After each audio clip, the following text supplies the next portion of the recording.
कोई ऐसा नहीं कि एक पीढ़ी का मेरा रिश्ता है आप लोगों से, कई पीढ़ी का आप लोगों के मेरे से रिश्ता है। आप सब लोगों से हमारा आत्मीयता का लगाव है। पिछली बार मैं विधायक था, विधायक होने पर जितना हम लोग काम करा सकते थे इस गांव में, तमाम काम हमने यहाँ पे कराए। चाहे वो वाली रोड थी आपकी गांगरौली वाली, चाहे उधर अपना इधर वाली थी ये सिंगरावली वाली, और तमाम जो ये डाबरीकरण वाली रोड, तो कई रोडें हमने बनवाई। चाहे गौरव पथ है, ये सारी रोडें हमने बनवाई, और भी काम हम लोगों ने कराए। मेरा तो आपसे विनम्र निवेदन है कि आप सब लोग मिलके रहें, आपस में भाईचारा बना के रखें, तभी जाके विकास हो सकता है। हम आगे यहाँ के वाइफ है, अच्छा नरेश ही सरपंच है, हितराम जी के छोटे भाई। अभी आप लोगों की मेहरबानी से 1 साल से आपके सरपंच हैं। आप लोगों से मैं विनम्र निवेदन करता हूँ, ये स्कूल में जो मैं बैठे हूँ, आप सब लोग जानते होंगे इस स्कूल के अंदर मेरे बड़े भाई साहब भी पढ़े हैं। और मैं आपको बता दूं कि हम लोगों ने मिलके यहाँ पर कई योजनाएं बनाई हैं।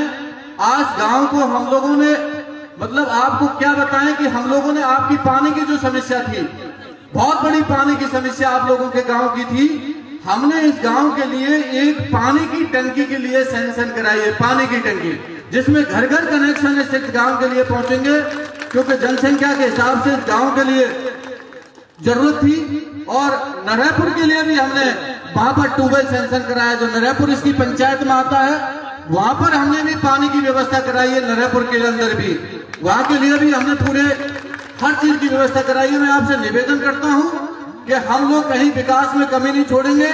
एक एक आदमी का मुझे ध्यान है, एक एक गांव का मुझे ध्यान है। आपका भाई होने के नाते, आपका बेटा होने के नाते आपकी सेवा करता हूं। मुझे तो पता ही नहीं मैं कब विधायक बना हूं, कब मंत्री हूं, सब आप लोगों की देन है।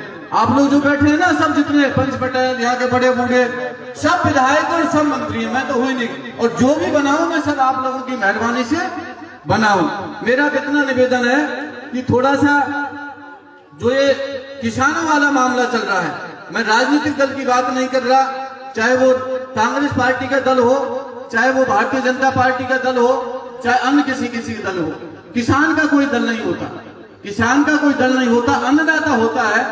जो पूर्व प्रधानमंत्री पंडित जवाहरलाल नेहरू हो, चाहे हमारे लाल बहादुर शास्त्री हो, चाहे चौधरी चरण सिंह जी रहे हो, उन्होंने एक ही नारा दिया था, जय जवान जय किसान का नारा दिया था।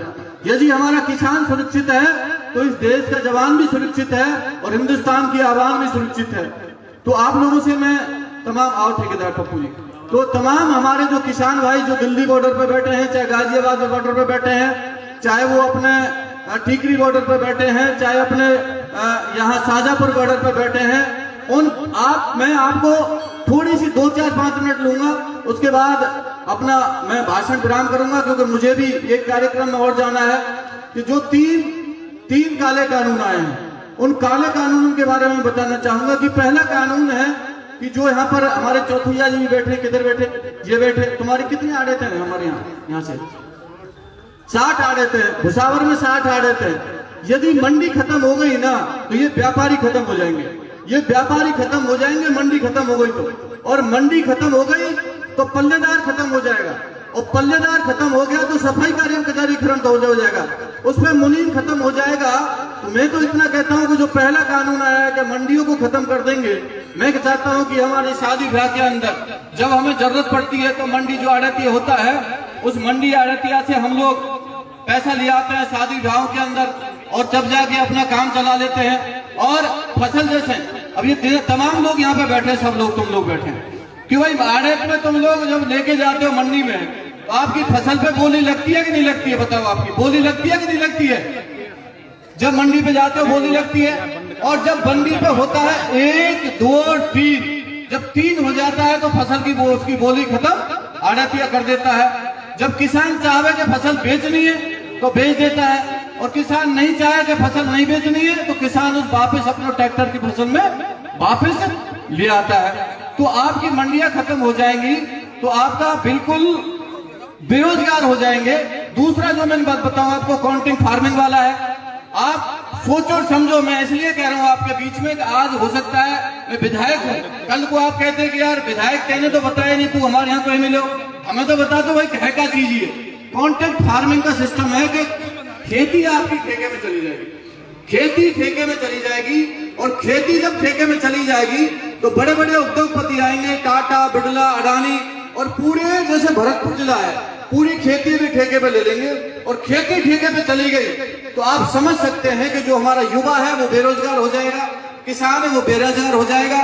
और औने पौने दावा में वो क्या करते हैं, पहले आई तो है आपकी जो मोबाइल में आई ना जियो की सिम आई, तमाम युवा बैठे हैं, पहली साल में फ्री 1G 2G 3G और 4G भी फ्री करी थी क्या, 4G भी फ्री करी थी क्या, 4G भी फ्री करी थी। और उसके एक साल बाद जैसे ही एयरटेल, वोडाफोन पर जैसी ESR कंपनियां खत्म हो गई, उसके बाद उनका टॉक टाइम शुरू कर दिया 500 बाई 600 900 800 वो जी के हिसाब से।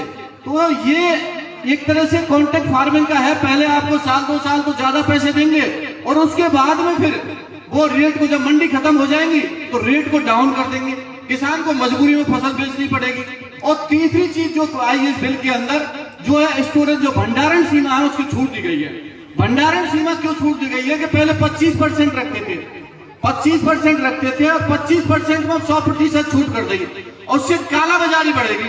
जैसे मान के चलो कोई चीज है 100 रुपए किलो की चीज है, वो 100 रुपया किलो की चीज जमा कर लेगी और वो पूरी बाजार की चीज जमा हो जाएगी जब, और जब बाजार में किल्लत हो जाएगी वो चीज की, जब बाजार की किल्लत हो जाएगी तो वही चीज 100 रुपए वाली चीज आपको 200 रुपए में बाजार में आपको मिलेगी, क्योंकि किल्लत जब होगी तो वो 100 रुपए के बजाय 200 रुपए में मिलेगी। और तीसरी जो सबसे महत्वपूर्ण चीज जो मैं बता दूं कि आपकी MSP खत्म हो जाएगी। जो MSP का मतलब है मिनिमम सपोर्ट प्राइस, जो न्यूनतम समर्थन मूल्य है वो खत्म हो जाएगा।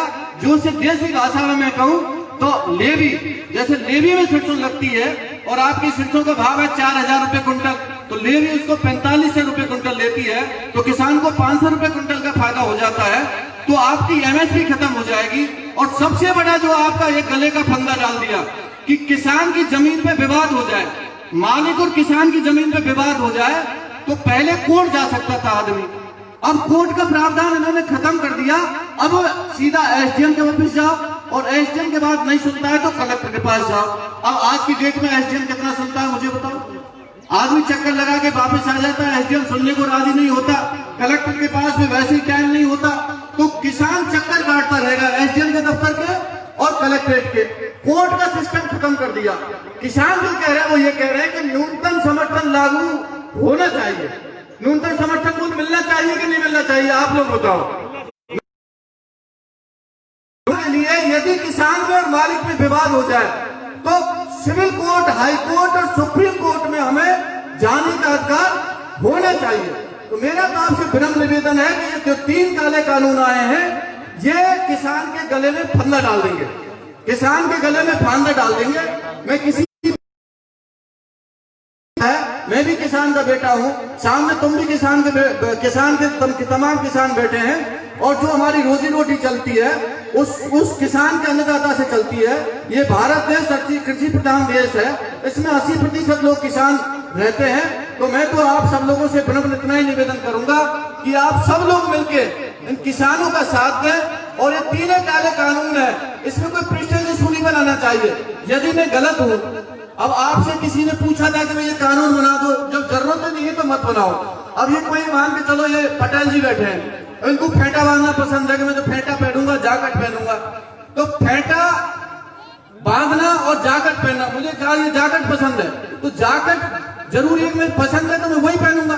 दूसरी चीज जबरदस्ती क्यों पहना रहे हैं? जो किसान को जरूरत ही नहीं उस चीज की तो क्यों गले में थोपा जा रहा है? किसान उसको बांध नहीं रहा, किसान को जरूरत नहीं है। तो मेरा कहने का मतलब इतना ही है कि हम सब लोगों को मिलकर जाति धर्म से ऊपर उठकर, जाति धर्म से ऊपर, राजनीतिक दल से ऊपर उठकर हमको किसान का साथ देना है। और मैं आपके बीच में कह के जा रहा हूं, भजनलाल जाटव आपका विधायक है, राजस्थान सरकार में मंत्री है। हम लोगों ने इस विधानसभा के अंदर ये काले कानून के खिलाफ हम लोगों ने विधानसभा में पारित कर दिया। चाहे हमें लाठी खाने पड़े, चाहे डंडे खाने पड़े, चाहे गोली खानी पड़े, राजस्थान में इस काले कानून को लागू नहीं होने देंगे। राजस्थान में किसी कीमत पर लागू नहीं होने देंगे, क्योंकि ये किसान से जुड़ी हुई जीविका का मामला है। हमारे छोटे व्यापारी बैठे हैं, उनसे जुड़े जीविका का मामला है, क्योंकि ये मंडियां खत्म हो जाएंगी तो व्यापारी खत्म हो जाएगा, और व्यापारी खत्म हो जाएगा तो किसान खत्म होता था। आपको जगाना, मेरा गांव कोई दूर नहीं है, आपके पड़ोस का हूं, तो आप सब लोग मेरे हैं। और मैं उन लोगों से भी कहना चाहूंगा इस मंच के माध्यम से कि जो जाति और धर्म के नाम पर लड़ाना चाहते हैं एक दूसरे को जाति और धर्म पर लड़ाना चाहते हैं, ऐसे लोगों को सबक सिखाना है। ये ब्रज की भूमि है, ये हमारे देवनारायण भगवान की भूमि है, ये हमारी तपोभूमि है, ये हुआ हमारी लगी काशी से जानी जाती है, बाबा मनोहर दास की तपोभूमि है। हम सब लोग यहाँ पे हिलमिल के रहते हैं, बड़े भाईचारे से रहते हैं। कुछ लोग आके यहाँ पर भाईचारे को खत्म करना चाहते हैं। हम चाहे कुछ भी हो जाए, हम चाहे लड़े चाहे झगड़े, हम सभी जाति सभी धर्म के जाति के लोग एक जगह रहते हैं, कभी कोई विवाद नहीं होता। हम सब लोग मिलकर अपनी समानता रखें और हम सब लोग मिलकर इस क्षेत्र के विकास के लिए आगे बढ़ाएं। मैं तो ऐसे लोगों से निवेदन करूंगा कि हम सब लोग एक समानता का अधिकार प्राप्त करें। आप काफी देर से बैठे हैं, आपको मेरी तरफ से बहुत बहुत बधाई, बहुत बहुत शुभकामनाएं। और आपके लिए जो मैंने कह दी पानी की टंकी आपकी हो ही गई, या बैंक का मामला था क्या? वो मैं कर लूंगा। ग्रामीण बैंक का आपकी यहाँ पर ग्रामीण बैंक आपकी खुली गई। और भी एक दो समस्या है, उन समस्या को निस्तारण हम लोग आपके बीच में करेंगे और विकास करेंगे। मैंने कहा ना, कोई पार्टी का आदमी हो, यदि विकास में कोई साथी होता है तो विकास को हम लोग आगे लेके जाएंगे। आप सब लोगों को मेरी तरफ से बहुत बहुत बधाई। और लोकतंत्र के अंदर बाबा साहब भीमराव अंबेडकर ने जो हमें संविधान दिया है, उस संविधान के अंदर वोट की ताकत पर आदमी सरपंच बनता है, सरपंच के साथ साथ उसमें विधायक बनता है। और लोकतंत्र की ताकत के अंदर हम लोकतंत्र की ताकत में कभी भी कोई आदमी अपनी बात रखने का अधिकार रखता है, और वो कोई व्यक्ति हो, उस आवाज को कोई रोक नहीं सकता, क्योंकि बाबा साहब भीमराव अंबेडकर संविधान के नियम और कायदे और कानून के अनुसार चलता है। उस कायदे कानून के अनुसार हम सब लोगों को चलना है और अपने जनप्रतिनिधियों को हम सब लोगों को मिलके, चाहे वो किसी भी दल का हो, हम सब लोगों को साथ में लेकर चलना काम करेंगे। यहाँ गायक कलाकार बैठे हैं, तमाम हमारे यहाँ के स्कूल के तमाम यहाँ पर जो प्रिंसिपल वगैरह है वो बैठे हैं, अधिकारीगण बैठे हैं। आप सबको मेरी तरफ से बहुत बहुत शुभकामनाएं। और भाई चाचा दादा काका, आप सब लोगों से मेरा निवेदन है, आपस में लड़ो मत, झगड़ो मत। आपस में धन माया दौलत सब यहीं रह जानी है, धन माया दौलत सब यहीं रह जानी है। सब हिलमिल के रहो। बच्चों ने पढ़ा लिखा, शराब पे पाबंदी लगाओ। कुछ लोग शराब में हमारे जो युवा साथी हैं वो बह जाते हैं। और खासकर मैं कहना चाहूंगा कि मैं जब मीटिंग में आता हूँ कि मृत्यु भोज शायद मेरे हिसाब से 90% तो बंद हो गया है, पता नहीं अभी बंद है कि या नहीं इस गांव में, मुझे नहीं पता। पर मृत्यु भोज को भी आप लोग बंद करें। क्यों पंडित जी, हो रहा है यहाँ पे? नहीं हो रहा है, बंद हो रहा है तो बहुत अच्छी बात है। तो मृत्यु भोज को भी, हाँ शराब को मैटर, अच्छा यही तो मेरा कहने का मतलब है कि मृत्यु भोज पे भी पाबंदी लगाएं, शराब पे भी पाबंदी लगाएं। आप सबको मेरी तरफ से बहुत बहुत बधाई, बहुत बहुत शुभकामनाएं। जय जवान, जय जवान, जय जवान। पटेलों खेती ना करो भाई, तुम खेती ना करो का।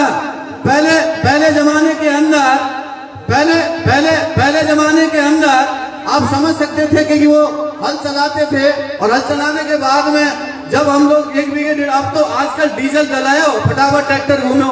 वाले जमाने में आप चटपट चलाया करते थे, चटपट उसके बाद